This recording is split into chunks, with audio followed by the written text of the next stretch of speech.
Love your flat, but tired of tricky leases ticking down year after year and spiraling ground rent? What if I were to tell you there is an alternative? And it's one most people have never heard of. So you probably know that most flats are leasehold, right? That means that you own the right to live there, but someone else owns the land the flats are built on. This is the freeholder.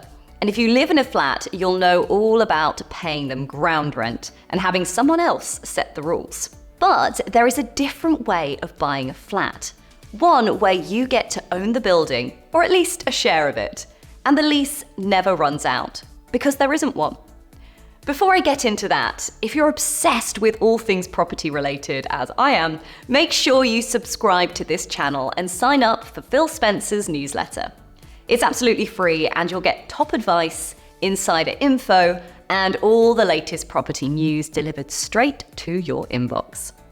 There's a link below, so what are you waiting for?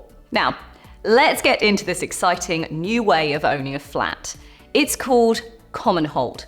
And if you haven't heard of it, that might be because it was only introduced in 2002. Google it and you'll see it described as a system of freehold tenure of a unit within a multi-occupancy building, but with shared responsibility for common services. Right. So what does that actually mean? Commonhold is when all the individuals who own the flats in an apartment building also jointly own the building itself. When you buy a flat in a Commonhold building, you become a unit owner. As a unit owner, you share the responsibility for the building's common areas with the other unit owners. Instead of having a lease that ticks down over time, a Commonhold lets you own the unit forever, just like a freehold.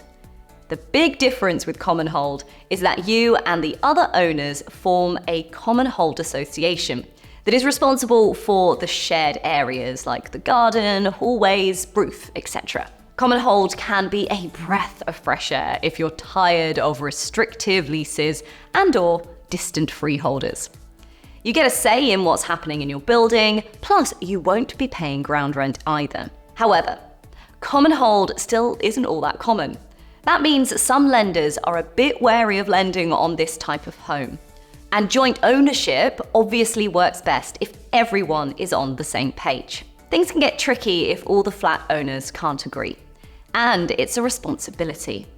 Instead of having a freeholder to contact when repairs need doing, you and the other unit owners need to get together, make decisions, fund it yourselves, and make sure insurances and bills are paid on time. If you still like the sound of a Commonhold, you may be wondering whether you can just convert from a leasehold.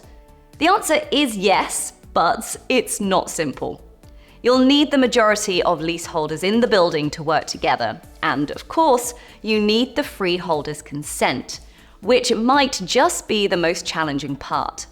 And like any legal process, converting a Commonhold can be complex and costly. So you really should do your research carefully before deciding whether it's right for you and your fellow flat owners. If you've learned something new today, well, stay with us because we've got plenty more insider info coming your way.